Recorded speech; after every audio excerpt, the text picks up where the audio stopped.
Welcome back to Derry Public Radio. Reporting from the basement of the Derry Civic Center, this is CM Alexander with the news. A sigh of relief runs through Maine today as 9-year-old Tricia McFarland has been found. Missing for more than a week and presumed dead, she was found and taken to a hospital where she's listed in stable condition. It's a nice feeling to close this story with a save we can all cheer for. You're listening to Derry Public Radio. This is Derry Public Radio.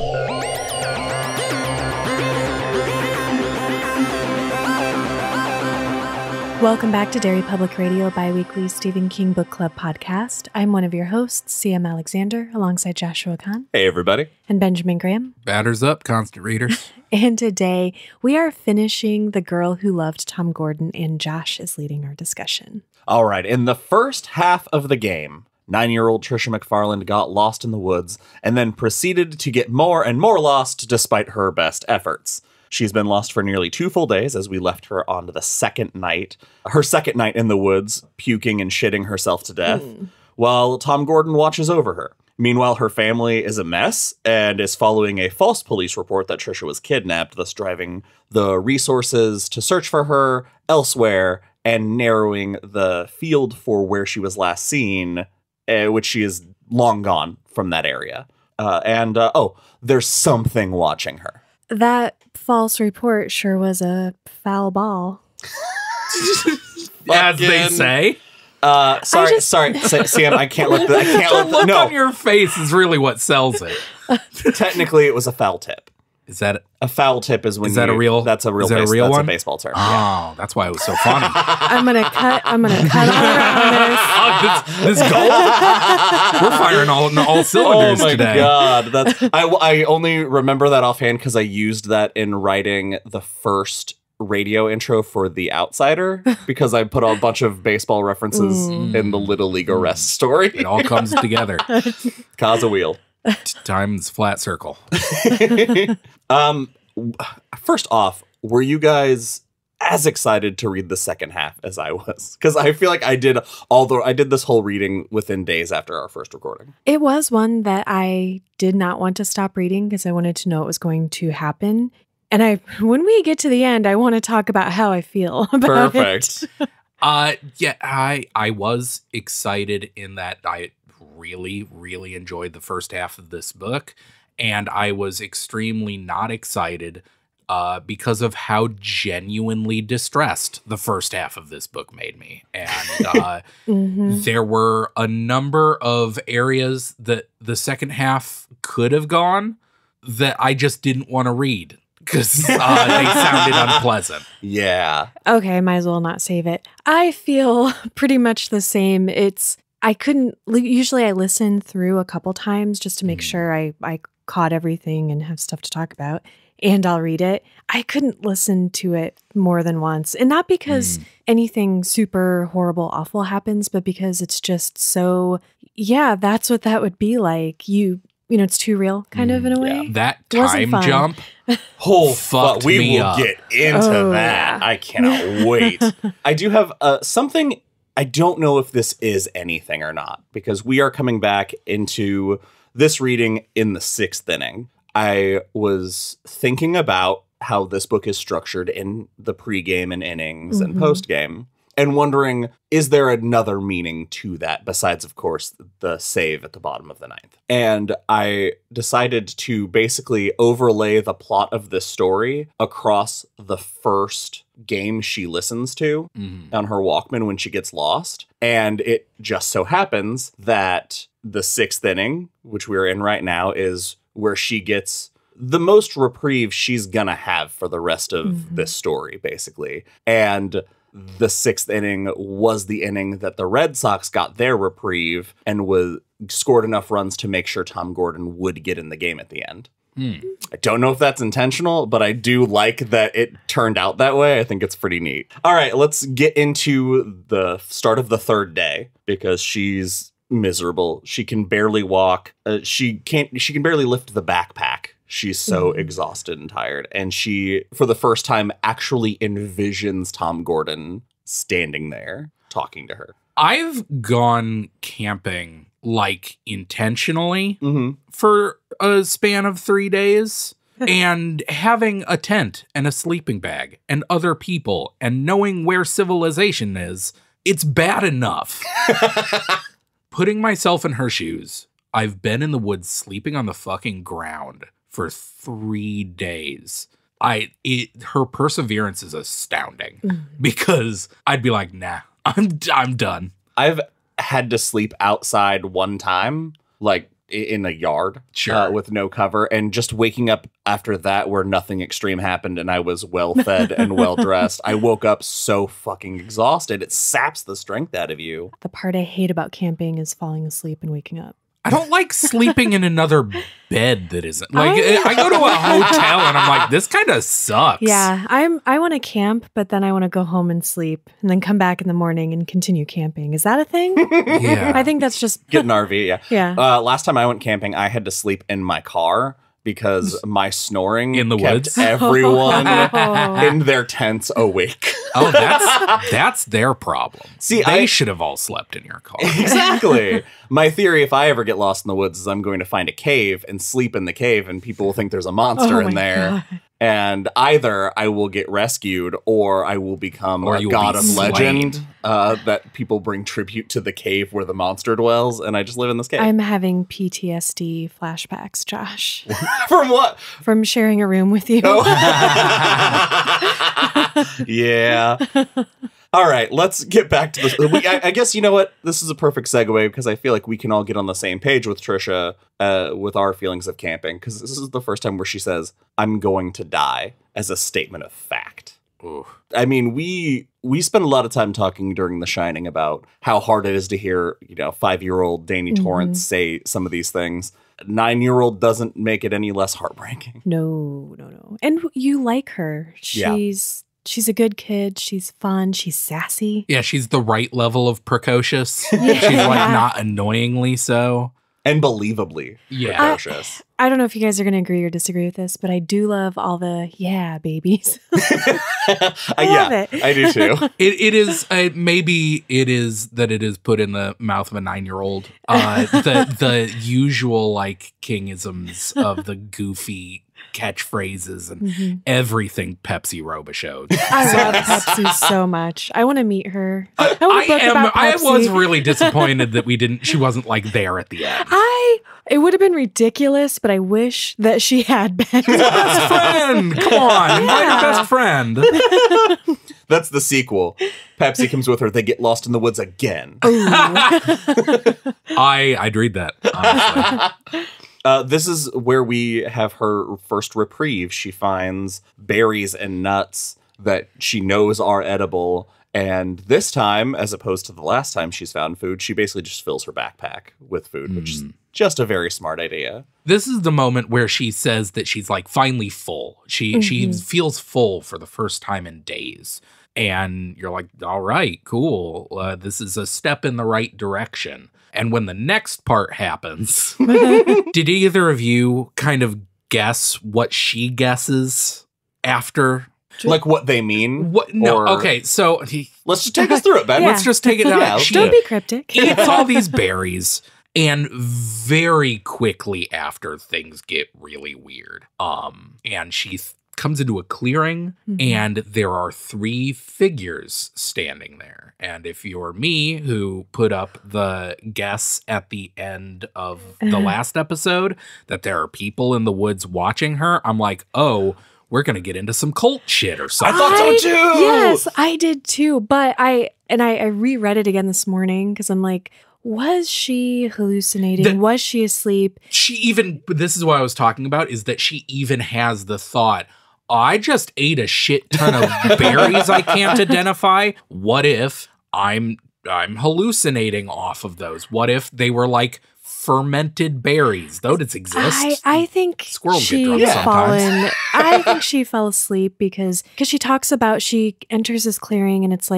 this serene, beautiful moment and there are butterflies and she's been so sick. And we find out later she's legit sick. I don't know if it's like full blown quite yet, but she is not okay. And she sits down and she's resting, and she later thinks, like, I don't remember, like, I remember a steady stream of consciousness. We've all had that, though. We have definitely been asleep. Oh, yeah. But there was something she did, like her hand kind of like dropped or something, and she looked down at it, and then she looked up, and I figured she fell asleep in between that time, because when she looks back up is when she sees those three figures, which my favorite part of the book here. Yes, absolutely agree. So cool. These three figures are standing at the edge of the clearing, and she's asking them, hey, who are you? And the first says, I am the god of Tom Gordon, basically, right? He is from the god of Tom Gordon. From the Tom of God. He's representative of what, like,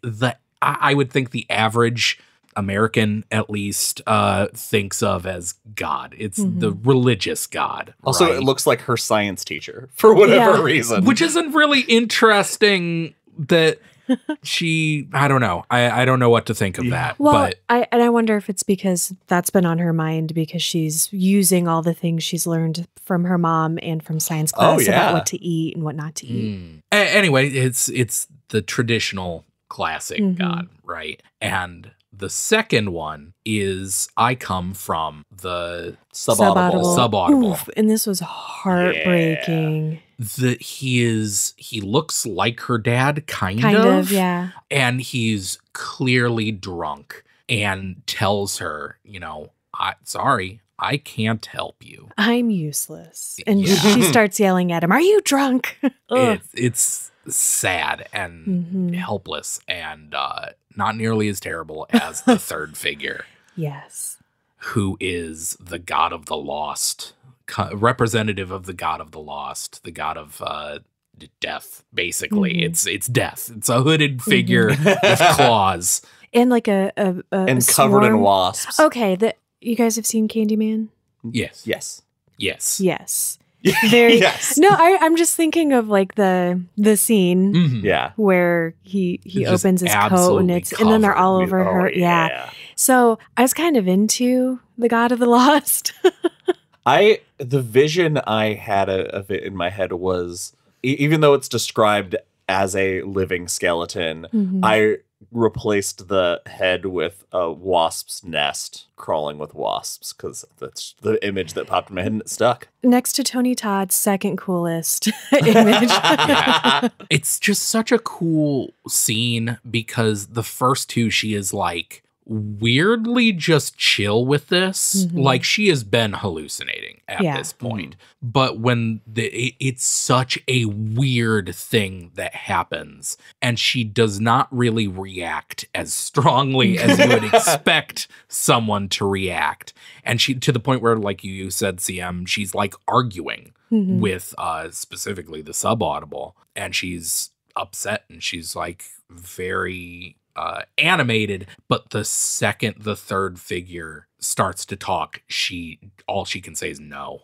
It's so scary. Yeah. It struck me too that she's talking to the subaudible, and like we have these three gods, and the way she had talked about her father's god before, later on she kind of rejects the subaudible and focuses on the god from Tom Gordon. Josh, you have a look on your face. I just realized that the three gods are her three outs.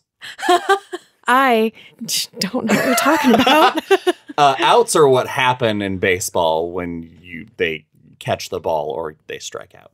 You get three outs before you switch sides. And these three gods are the way out. Like she's searching for, these are the three areas she looks as which one will get her to safety, which Good will job, take her man. out. It's like if the god of Tom Gordon cannot help me strike, then it's up to the subaudible. And the subaudible just told me that it's not going to help. That's a second strike. So she's down to her third strike. On the third strike is the god of the lost. Sure. So great. I wish I cared about baseball. I'm going to have to start watching this and watching baseball and reread this book. Nah. That's a pass. We're going to a River Bandits game, and that is final. Fine. And Sam's going to throw out the first pitch. No. We talked about this. I'm not going to let go of the ball when I should. It's just going to hit the ground like a foot in front of me. And I can't wait to see it. So we talked about it a little bit before we got into the gods. What's your final take on, is this a terrified hallucination? Is it supernatural? Is it a dream? Is it where does it exist for you? Okay, it's a King book, so I think it's supposed to be a little bit ambiguous. Like, you could see some of the things happening to her and the thing at the end as having a little bit of that magic in it. Or you could take it just as it is and say she's hallucinating, which I like. I like that you can do whatever you want with it. I really appreciate that they left it as open-ended. In my head, it's a hallucination. I think that makes it cooler. I think it makes it a more interesting thing if it is all in her head, as opposed to the thing at the end bothers me. It's my biggest problem with the book is like a single sentence at the end of the book. I was like, come on. I bet I know what sentence it is. I think it would be more interesting if it was left to be to where you're in her shoes, where, think of this happened to you and you survived. And as you grow, at least for me, it's like in any Stephen King book. Well, the further you get from a particularly horrible, terrifying experience, the more the human part of your brain rejects that anything supernatural could have happened. That person's not reliable, though, if we're talking about the same thing. Yeah. You could still have that. Yeah, but I like that leaving it open-ended makes you that person to where, like, no, it has to have been a hallucination because this is the real world, right? But was it? Wink. I like that. And then there's one sentence that they're like, nah. Anyway. Oh, yeah, I think I know the sentence you're talking about, yeah. I think it was a dream. Like, I don't think it was a hallucination either. I think it was a dream.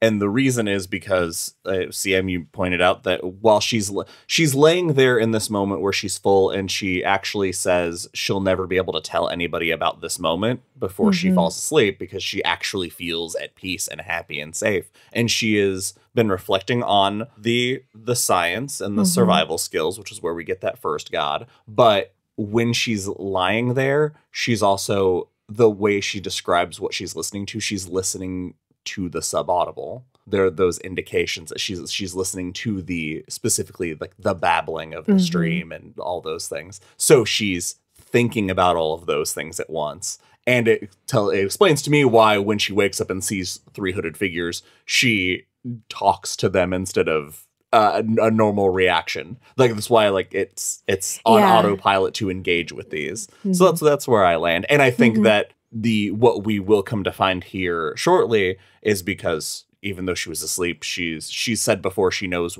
kind of where something's watching her from. So I think that while she was asleep, she felt something over that way, and that's what. Yeah, she's kind of constantly aware of when whatever it is near to her. So let's talk about what she finds. She wakes up and asks herself all these questions, and goes over to investigate where she saw them standing to see if there's any proof. And Sam, what does she find there? She finds more guts.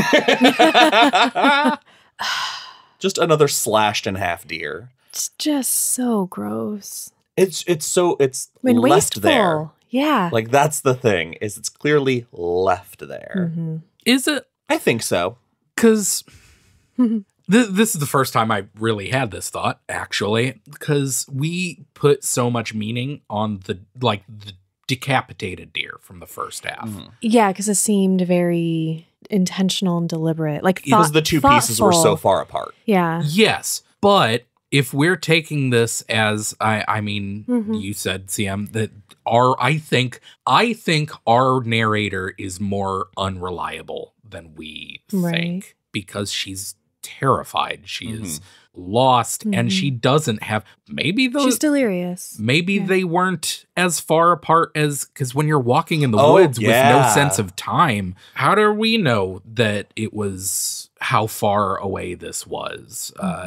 That's interesting. Maybe it looks like it was left there on purpose, because she's kind of giving purpose to things that are happening around her that aren't. Yeah, like we tend to do as humans. We find patterns and meaning in everything. And considering that, spoiler, by the end of this, there doesn't seem to be any, at least human intelligence behind any of this. Maybe she's terrified. She's in a bear's territory. Yeah. So maybe she's just stumbling upon this stuff in the woods and making it to be more than it is, making us believe it's more than it is in turn. I know that there are some wild animals that will stalk a person who gets lost in the woods for a while. I don't know if bears are one of them, but I don't see why not. That's great. All right, let's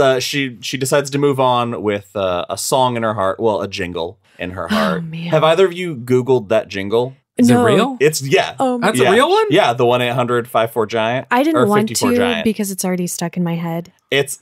We can look it up on YouTube. It's fantastic. I love that. That's such it's those little moments like that draw you into her and her experience. Because later she's singing like Spice Girls, and I think all of the things that were popular in the late 90s, but that's the one that she constantly repeats. I want to share a message we got on our Patreon from Michelle. Who we've talked about several times on the show. She wrote in and said, if you listen to the audiobook, please note the correct way to say 1-800-54-GIANT is 1-800-54-GIANT. The owner of this company bought so much ad time during Red Sox games that everyone knows that jingle. Yeah. Man, that's how we need to market. It's all about baseball. It all comes back to baseball. It's always been baseball. All right, we're at the top of the 7th. After another stretch, she finds another place to make camp and tunes into her Walkman, but she has lost the signal. And after searching, realizes that the Sox aren't even playing tonight. Is this where she has the two guys who aren't the normal announcers? Yeah, she's listening to a radio call-in show. Yes, I was thinking about this as I was reading it because she thinks they are so fucking stupid. I'm like, would I be annoyed with them if she wasn't? And I don't think I would. It's just so funny. She makes you feel what she's feeling. So she listens to this talk radio for a bit and decides to check some more signals. And that's when she finds out they've arrested Francis Raymond Mazerol, who, while knows nothing about Trisha, is being arrested and sent back to Maine for sexual assault charges. Should definitely be arrested. We put a pin in that storyline, and at least a bad guy got caught, I guess. Yeah, were you guys, because last time we talked about, you thought maybe he was, like, there was a human stalking her through the woods. Were you guys, by this point, did you expect that, or were you surprised that it wasn't him? I don't know. I was definitely had the thought of like, okay, so someone, the person in the woods just found someone on the registry that he knew would be taken seriously as a threat. Ooh, you're still holding on to it was still a thought in the back of my head. Yeah. No, I definitely spent most of this book waiting for the drop. I kept waiting for the guy to step out of the woods. I just couldn't stop thinking about how I would feel. You hear your own name on the radio, and you go, yeah, Josh Kahn, that's me. Yeah, and I'm like, hell yeah. And you start fist pumping until you pass out. And I stop listening to the rest of the report, and I miss any news about me. Yeah. That's the problem. That hearing that someone was arrested because they thought that person had kidnapped me, and it's a name I've never heard before. I imagine how jarring that must feel, because all at once you have to feel like I think she knows at that moment that they've been on the wrong track. And I think that is a nail in her coffin of, oh, they have not been looking for me as far as she knows. No, I agree, because she's mentioned, she does mention a few times that she's learned about stranger danger. So I feel like she would recognize that that's like a false lead for them. Out here, she lays down and gets surprised by a meteor shower. That was kind of nice. Is that like the last nice moment she gets? Pretty much. I think so. But imagine she's watching this meteor shower, laying on the cold ground in another clearing she's found. She actually has to grab branches to use as blankets to cover her up. Yeah, she had to leave Trish's puke in place, is what she called it. Oh, yeah. Yeah, if we got to the point where, that was last episode where she fell in her own shit. Yeah. Okay. Yeah. No, this meteor shower, it's really cool because it happens very suddenly. And King gets the point of her like wonder over this across really well, I thought. It's this moment where you're like, oh, if she were not in mortal danger, like I could get the beauty of this moment being in nature. And like I've talked a lot about not wanting to be outside, but I get that it's pretty. Do you think she would have been able, this is so dark, I'm sorry. She would have been able to appreciate it the same way, kind of thinking about how she was reflecting on, I can never explain to anybody who hasn't been starving for days what it feels like to just sit here and be full. And like, that's my only concern. Like now my stomach is full. So seeing this moment after everything she's been through. To me, it had a sense of like, her mind is kind of blown in this moment in a way that we can't. It's everything, all of the stress. Like, have you been in a really heightened sense, like you're overwhelmed, and then some other thing happens that you weren't expecting, and you just have to stand there and be like, yeah. I don't know. That makes sense. It is filled with an almost religious wonder to me. This feeling I got. No, I agree. I think her being in that situation, though, the stress of it makes that moment even more impactful. Yeah.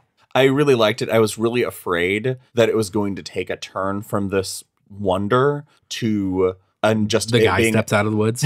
No, to it being another thing that makes her feel small and like insignificant in the scope of everything. Like if you follow that thought trail, if it takes a dark turn around, can come back on you. I mean, that's how I feel looking at the sky anytime.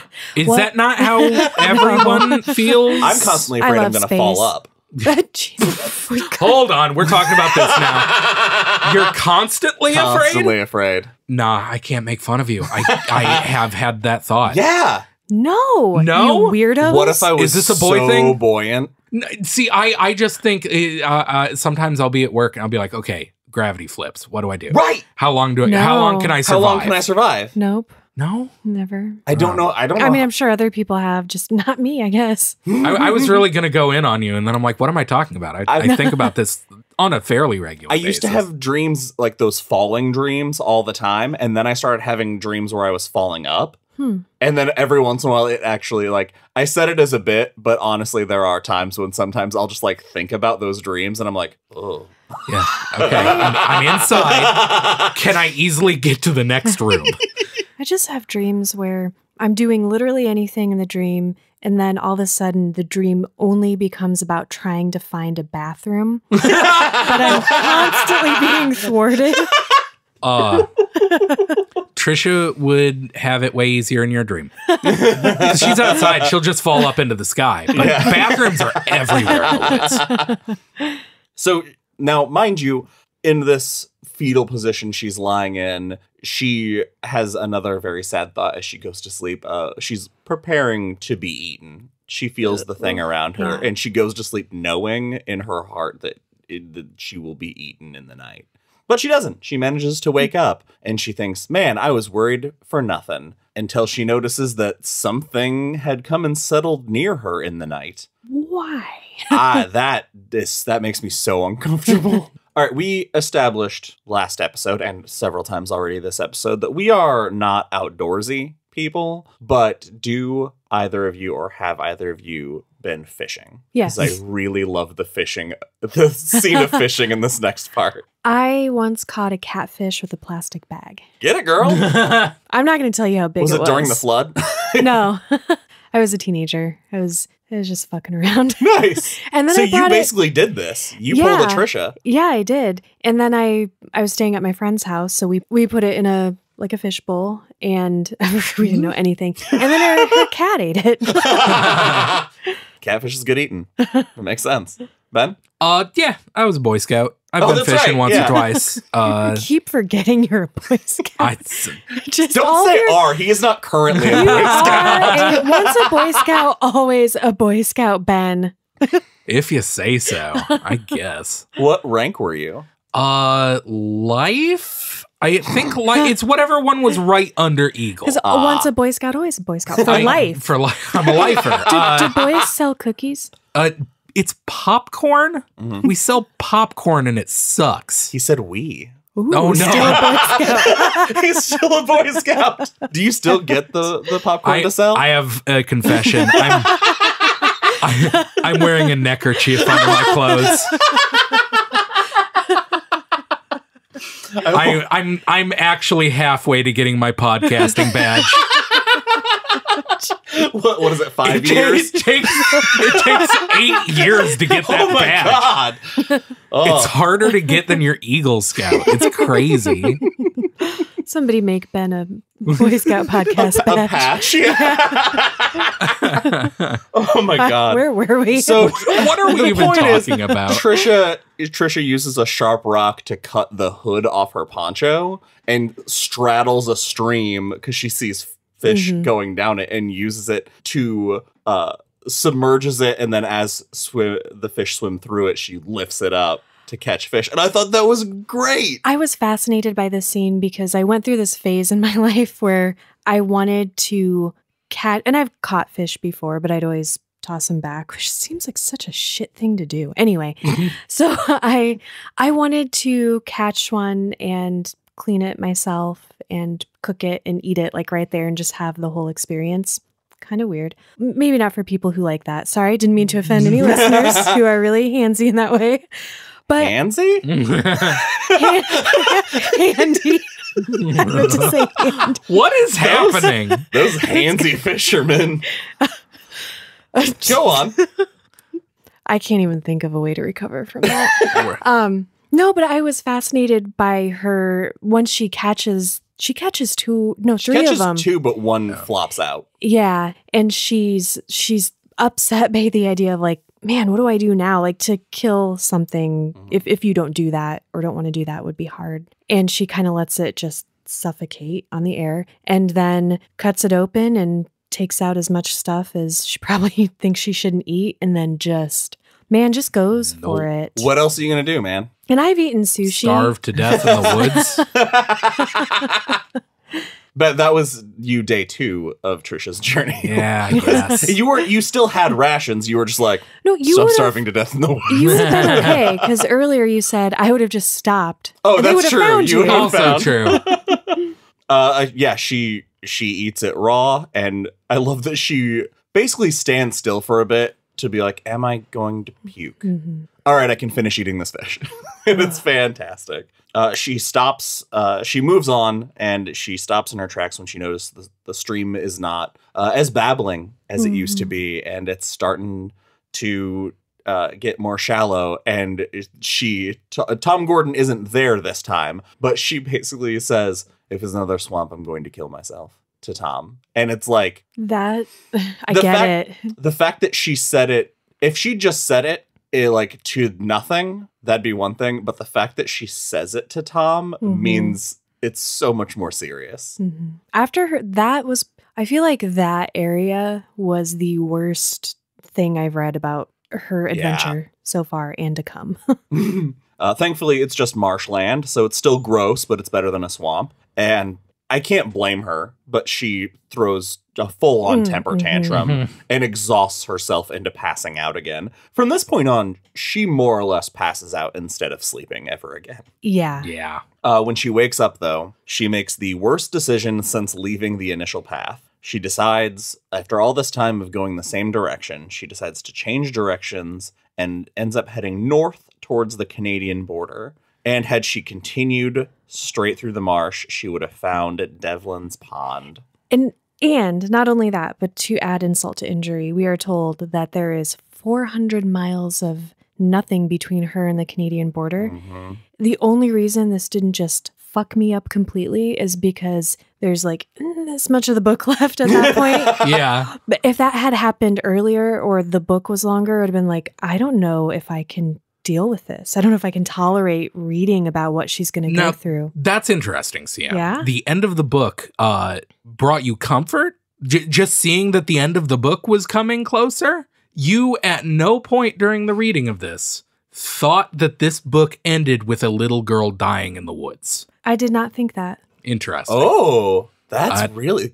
I think that might say more about me than about you. I didn't think it because of... I'm not going to be able to explain this to you guys. I'll have to think about it more. The title of the book made me not think that. You're not going to kill this character when the book is called The Girl Who Loved Tom Gordon. I was... You know what I mean? Yeah. I think it's funny that... It'd be really mean to be like, yeah, the girl who... Because there's a real life person named Tom Gordon. And you'd be like, you're associated with this little girl dying. No, not that. I don't know what it is exactly. Just something about it. Okay, The Girl Who Loved Tom Gordon, to me, for reasons I can't describe, is hopeful. It's a hopeful title. Yeah. Absolutely. Huh. Mm-hmm. Huh. I 100% agree. It was foreshadowing to me, the title. To be fair, I didn't really think that was going to happen. King is a dark writer. It wouldn't have been out of the realm of possibility. Absolutely. To be fair to you. I think if it were a short story, it would be more likely. But I don't think he would make us... just because what is the fucking point, exactly. You jackass? That's I didn't really think, but I definitely thought.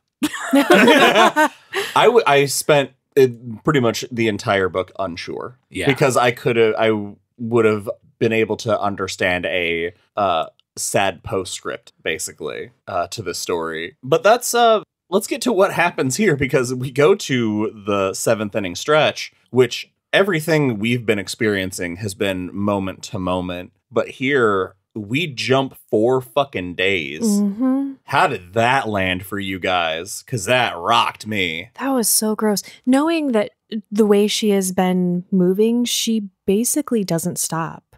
Yeah. Like she's not waiting around or plotting anything. She's just constantly walking. And I think she's slowing down at this point and having to rest more and passing out more. But to know that this is until like for as long as she's awake, she's just walking. She's covered so much ground. The thing that fucks me up is that she has been up to this point in the woods for 4 days, right? Mm-hmm. And it has been an you can't imagine being in her position 4 days in. And then it goes, and then that happened again. Mm-hmm. Yeah. That the length of time is just, it's so long. And when we come back to her, her basically first thought when we return to her is, I'm going to die soon. It is not even a like, oh, I think I might die in the woods. It is like, it's going to happen sooner than later. Yeah. At this point, she has infections in her throat, chest, and sinuses.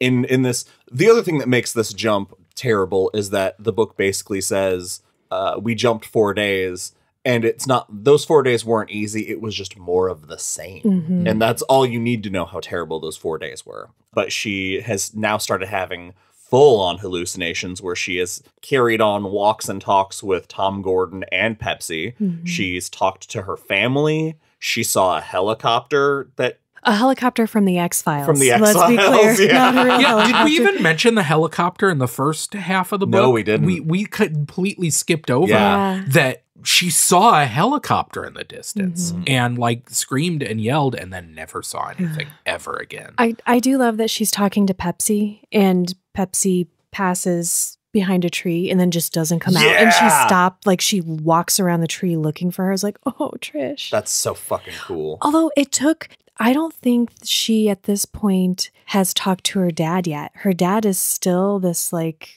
character that she's not missing him yet the way she's talked about other people. In the real world, we find out that the search has waned for Trisha. She is presumed dead. They're still keeping an eye out, but it's not the search because it's been a week now. How did you guys feel about her parents planning her funeral after a week? That's so real. Because I was like, wait, what? Fucking bleak. A week? But no. A week lost in the woods, yeah. There's no reason Trisha should be alive. I know, but I would be out. I would be lost myself. 100%. I'd be out there finding her. I wouldn't be able to bury not a body. Like that's just, if you haven't laid eyes, I wouldn't be able to believe it. Yeah. It's a bummer. Yeah. I do. What else is there to say? It sucks. Her parents going through that, but also I like the note that her brother is holding on to the doll. Yeah, he puts a doll in his room facing his bed, and he sees his mom looking at it, and he says, "Don't you touch it. Don't you dare." Devastating. Yeah. Yeah. Trisha knows that the god of the lost is still following her and expects to be eaten really at any moment, which is more or less fine by her right now. She finds her way into a meadow where she finds a man-made post and a hinge. I never thought I'd be so excited for a hinge. It's so great, but it hurt my heart when it was like, and the guy who built it like 100 years ago. Like, oh wow, what has happened since then? It's such a great moment because there's Tom is there and reminds her that she's dreamt of this on the same night that she saw the three gods, and warns her it is too late in the game to make a mistake now. So whatever this next move is, it's got to be the right one. And in a brilliant move, she gets on hands and knees and scours, because it's all overgrown. She finds the other post that would connect a gate, because once you have the orientation of the gate, you can get the direction of the path, because why else would you put a gate there? I fucking thought it was so cool. The second she found a man-made thing, I was like, oh, here comes the cabin in the woods. Here comes. Here's the guy. Gonna find some secluded place and a creep, and nope. No, it never happens. It's much more sad. Yeah. She finds the overgrown trail and manages to see old, rutted out tracks. And she sleeps in the rut because she takes comfort knowing that man-made tires had been there. Yeah. Oh boy. It's those fine little details. The small comforts. It's so fucking crazy. 8th inning. Trisha finds an old abandoned truck that's covered in chipmunks. I love that there's a phrase right here where she just sees another man-made thing, a thing with corners. I fucking love that. That is. I was like, oh, yeah. In the woods. I don't know. That single line, it's a great bit. I love it. She decides not to sleep in the truck because we've all coughed ourselves raw in the chest. And she's beyond that. And she sees all the dust and is like, if I tried to sleep in here, I'd cough so hard I wouldn't rest anyway. So she finds a place nearby. And of course, it's the next time it storms after the day that she got lost. These last few nights that we've been with her are so rough. She's so sick. And Josh, I think this supports the dream thing we talked about earlier. She's like having fever dreams and stuff as she's sleeping, and like thinks that she takes her Walkman out at some point, but then can't find it and realizes if I had taken it out, I would have had to strap my pack back up and I wouldn't have been able to do that in the dark, and has sleep paralysis, like feels like there's a weight on her chest and can't breathe and can't move her. Okay. Yeah, I didn't take that as sleep paralysis. I took that as a symptom of what we find out is pneumonia. Yeah, it could be that too, but it could also be, that's like the sensation of sleep paralysis. Have you had sleep paralysis? Yeah. Oh, no. I've had some fucked up shit happen at night. That sounds terrible. Yep. Had pneumonia. Anyway. Yeah. The storm comes and she decides to take shelter in the truck because she doesn't have another option. And she manages to get some sleep. As she's about to get in, she looks and sees the shape of a human at the far end of the road. And it's all black with great ears that could be horns. And she thinks that it's the god of the lost. It's right there. And then she passes out. She's like, I'm not going to be able to sleep. And then she wakes up. She dives inside the car, which, as she established earlier, when she hit it with a limb, a tree limb, a bunch of dust flew up. So she dives in, kicks up all this dust, and she's just screaming no over and over, and falls asleep waiting for it to reach in and grab her because it's so close. It does do something, but not reach in and grab her. Holy fuck. So good. At first light, she gets out of the car, comes out. What does she find out? Something has made its mark around the truck where she's sleeping, like scratched up the earth and like broken the just the bushes and whatever. Pulled up whatever by the root to get it out of the path. Like, what does that mean? It's interesting. From pretty much from the time jump on, I read this all as none of this is actually like none of the specifics regarding the monster. Mm-hmm. I read it all as like magical realism at this point. I was like, I don't think there is an actual monster in the woods. Interesting. I especially this ring, it's such a bizarre visual to imagine. I think this book is really, really cinematic in a way. Yeah. In a surprising way, considering it's just a girl in the woods. But the set pieces are so striking that I can picture them so clearly in my head. I was going to mention that too. I can picture everything except for some reason in my mind, every time King was like, and this was on the right, it was the reverse for me, which is not important, but every time. No, it's so like these visuals, these images are so striking that in my head, they had this dreamlike quality that I kind of always chalked it up to the fever or just the delirium of being lost for so long and so weak. Not to say that detracted from how much I loved this moment of her saying it was the thing in the woods marking me. It was claiming me as its own. It's scary either way. It's extremely scary. And I just took it all as more metaphorical. I completely see that logic because I can also see that for a child who passed out knowing something was going to eat her at any moment, waking up, finding themselves not having been eaten and just having a magic realism moment of, this must be. And her saying like the creature is her looming death. It has marked her for itself. I don't know. I forgot something. Yeah. And this was kind of why I was a little bit stuck on the ambiguity of it. I think it was the God of the Lost who tells her that like no one's going to find her because they have bigger fish to fry, basically. And he mentions that there was an earthquake in Japan, a really bad one. And I looked it up.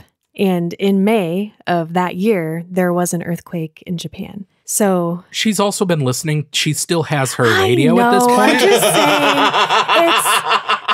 She doesn't mention anything about hearing about an earthquake on the radio, though, Ben. And that happened a month before she got lost in the woods. The earthquake? Yeah. You said it happened in May. It's June. Shit, I was thinking because the real game takes place in May.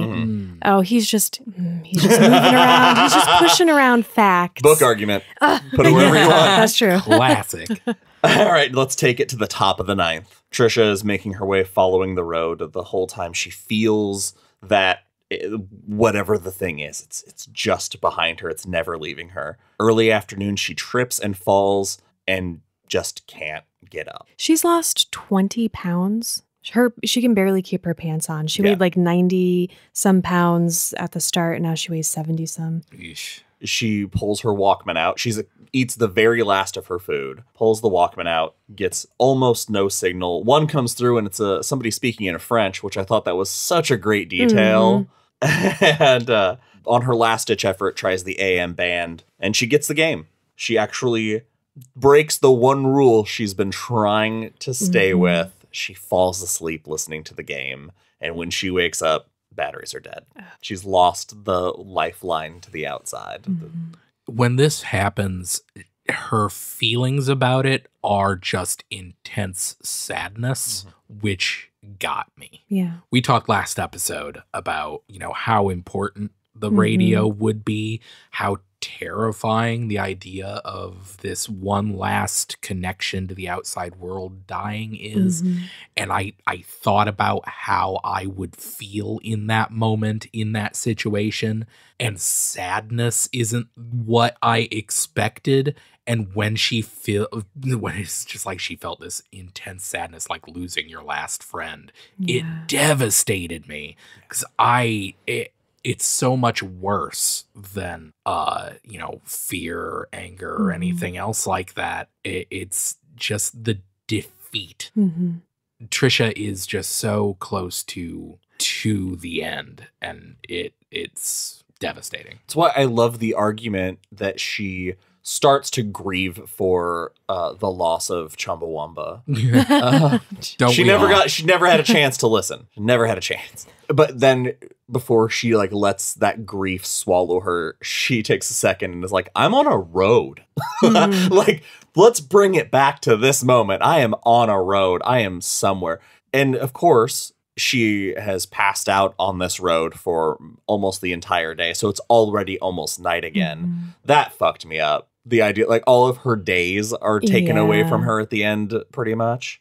She manages to get herself up and trudges as far as she can into the night before she collapses. She can feel the thing in the woods. And I love that she yells something like, stay away from me or I will call 1-800 and get that giant. It's fantastic. And she is, I think it's here, or maybe it's later, she thinks about saying, you know what, fine, come get me, and doesn't because she's worried it will. She almost calls for the long boy at the end. Yeah.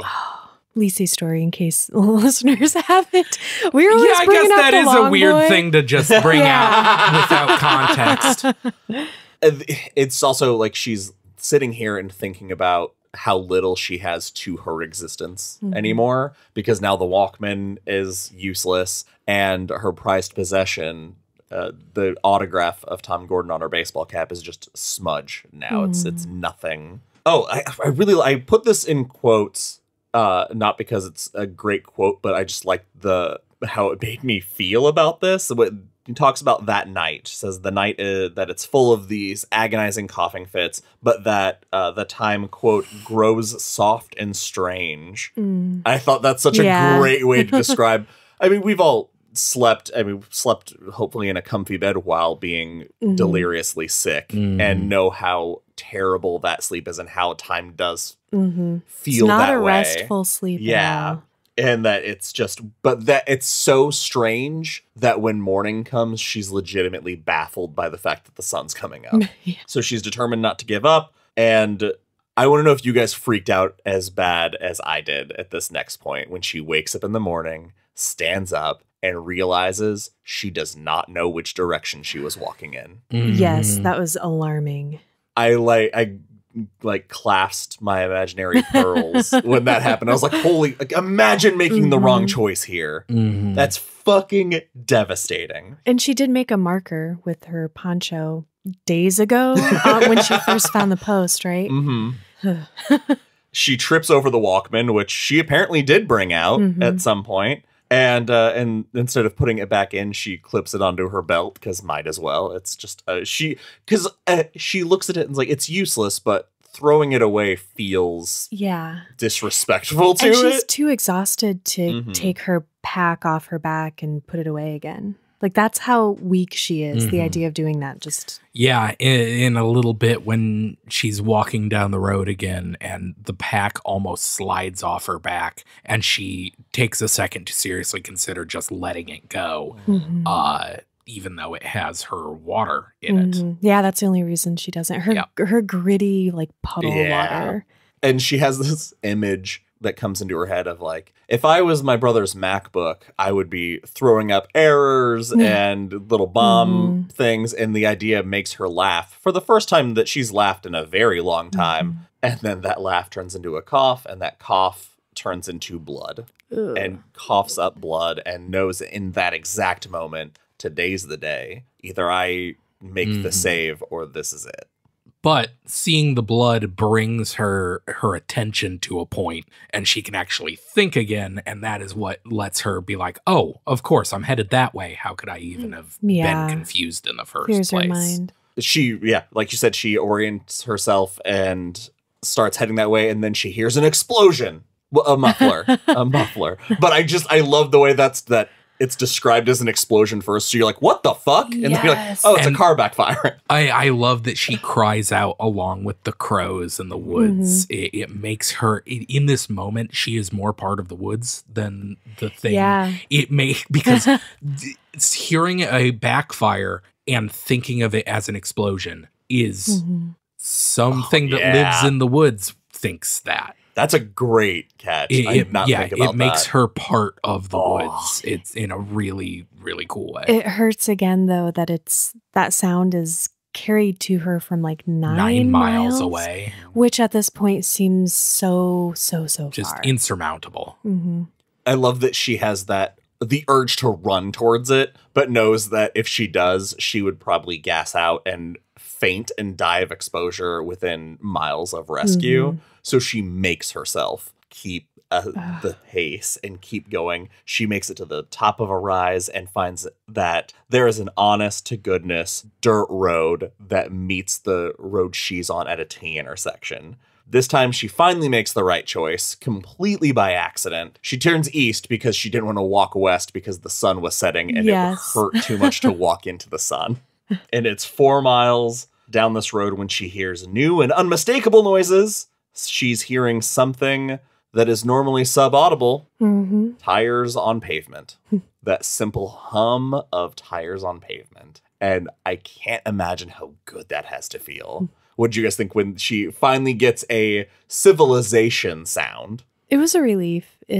She needed a win because everything you've been through with her for the past week now has just been so devastating. Yeah. This was the moment where I gave up on my theory finally, like 20 pages from the end of the book or whatever, where I was finally like, oh, I guess the end of the story is she just gets found. And I was relieved. I was honestly, because going into the second half with this theory that I was so sure was going to happen, I was the part I was not looking forward to. Because I was like, this book is already so cruel to this character. We don't need the book to be Trisha versus nature, man versus nature, and also man. Yeah. It'd be too much. So when she finally is like, it's this close, I was like, oh, she's just gonna get rescued. Cool. This is where I was like, ooh, my theory was right. Kind of. I don't know. You could argue. I did say supernatural bear. Yes.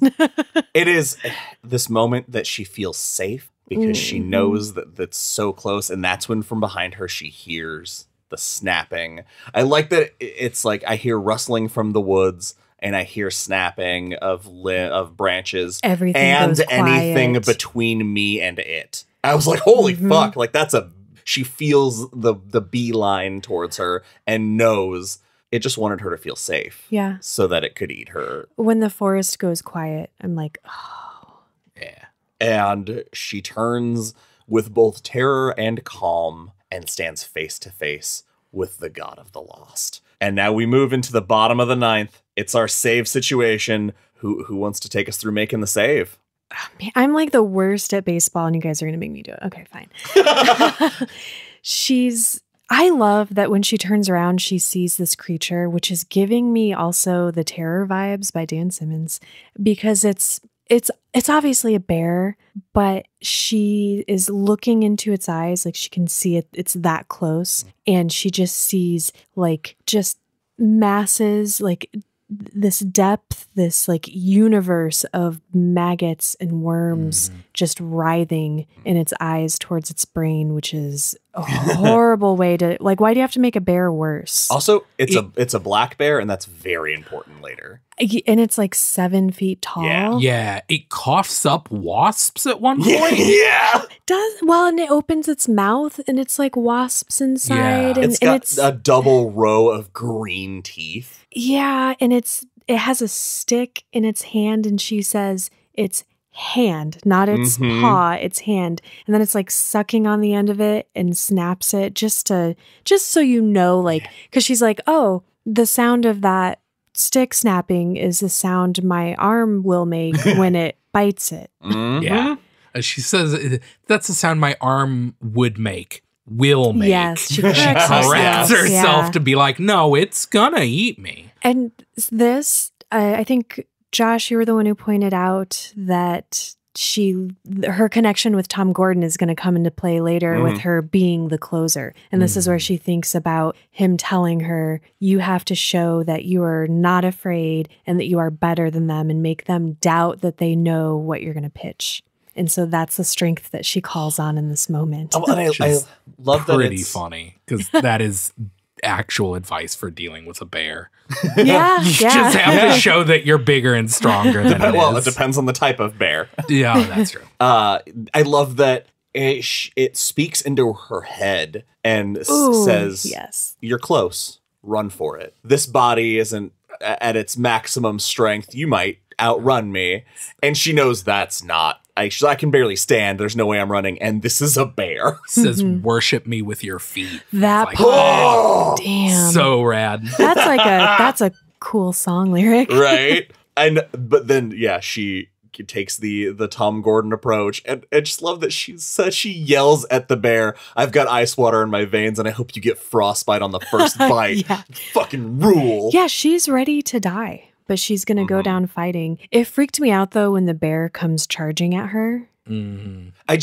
So this very cinematic ending, like she stayed, because through her describing Tom Gordon's stance, we know what all of that looks like. And from the night at her pukin place where he taught her how to make yourself still inside. And so you see all that kind of come together. Yeah, you picture her the way she's pictured the game. Yeah. Which is so cool. It's so fucking great. And she's like, batter fucking up. Like, she is calling this fucking thing out and rears back, like pulls the Walkman off her belt clip and starts twirling it in her hand like she imagined Tom Gordon doing it to find the seam.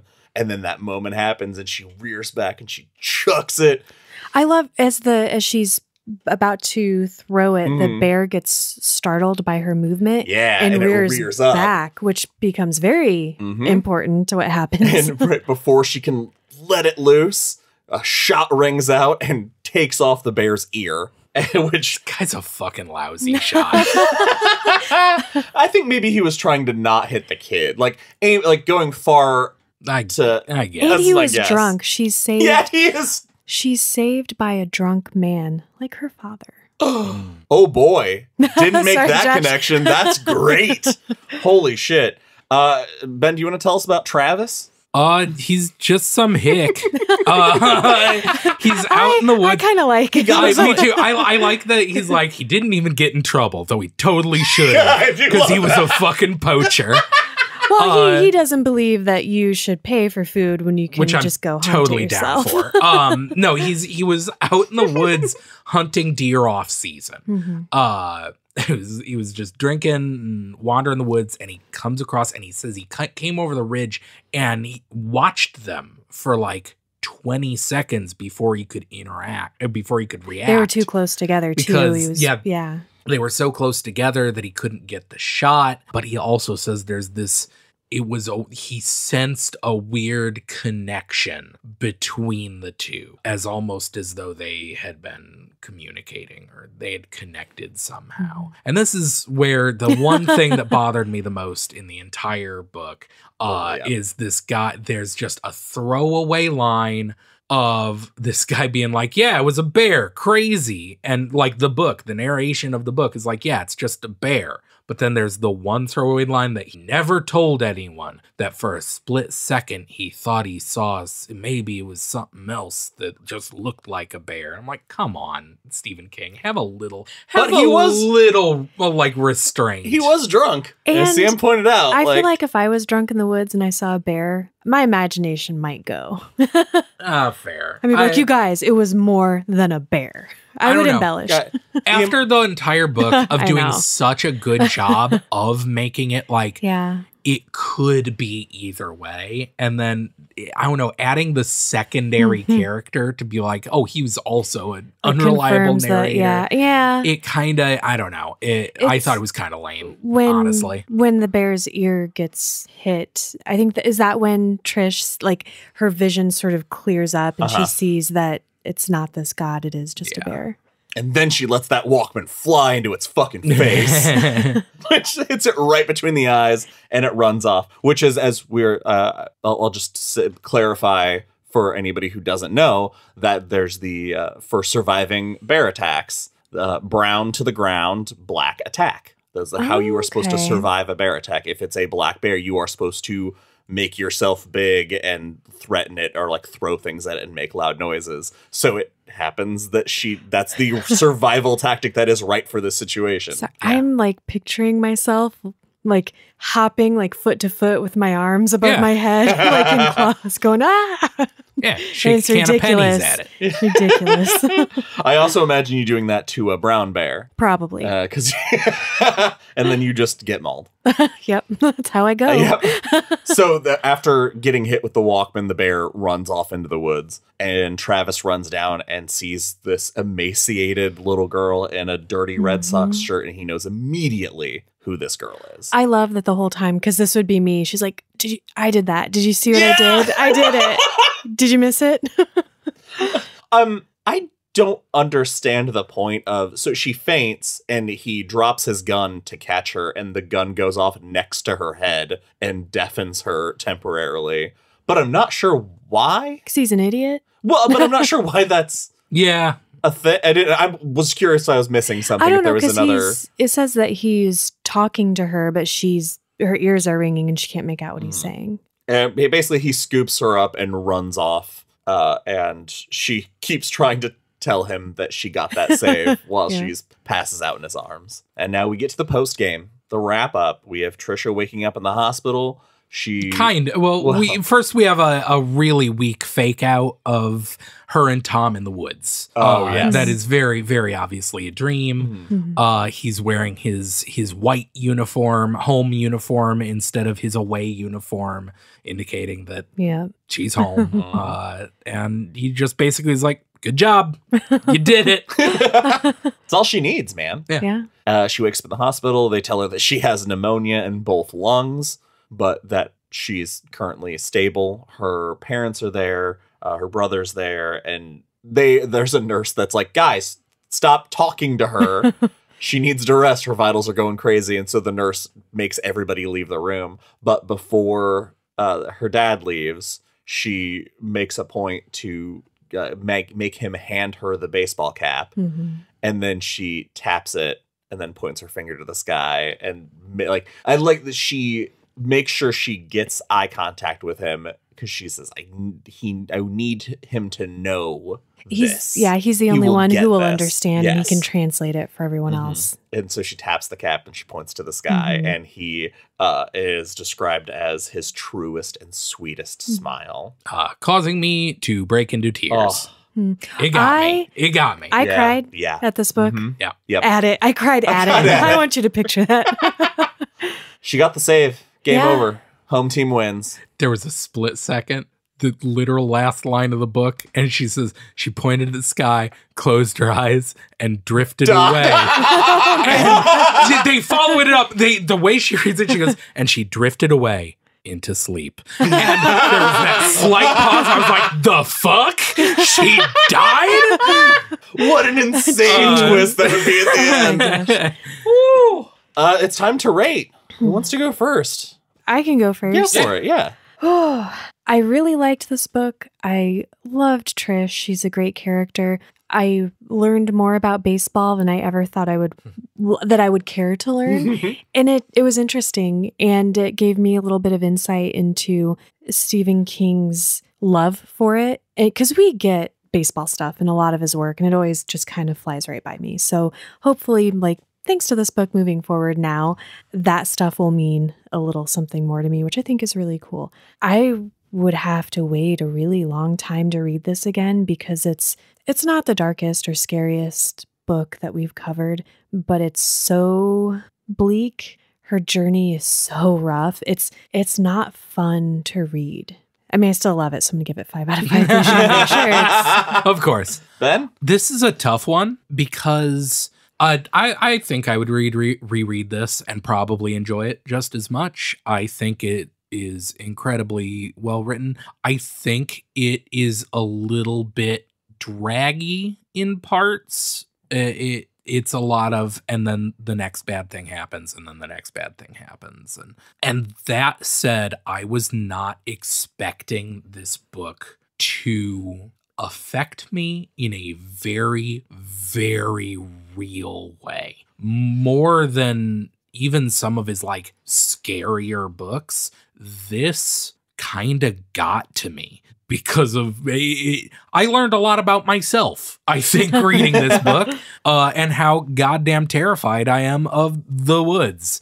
So just from the strength of the writing and just the atmosphere and everything, I think I'll give it 5 out of 5 blue chambray shirts. 4.5 if we if you guys didn't yell at me every time. I see, Ben. It's funny because I'm in that same area with you where I was going on the back and forth of 4 to 5, and the more I thought about the fact that I did get so emotionally invested, the fact that this book made me cry more than once, I can't. You can't take that for granted when a piece of literature hits you that way. Yeah. And it's done something that I'm super excited about. It's given me a new intro to King book for people, because I feel like this is a strong first King book.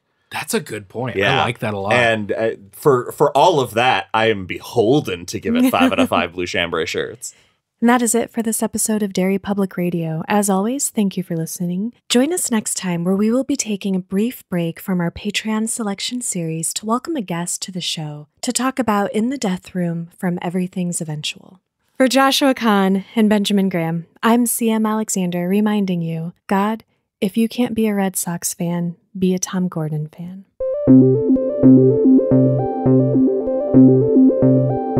Hey everyone, CM Alexander here. Thank you for listening to The Girl Who Loved Tom Gordon Part 2. We hope you enjoyed it. We have a special announcement for you. For the whole month of February, we are working with Nikki M Artistry on Twitch. Nikki is a Quad Cities-based body painter and MUA who will be creating Stephen King character looks every Tuesday at 8 a.m. Central Standard Time for February. Tune into her stream, see the awesome body paint she's doing, and get an exclusive code for our Etsy store. As always, please follow us on Facebook and Instagram at Derry Public Radio and Twitter at Derry Public. You can also send us an email at derrypublicradio@gmail.com. That's all for now, listeners. Goodbye.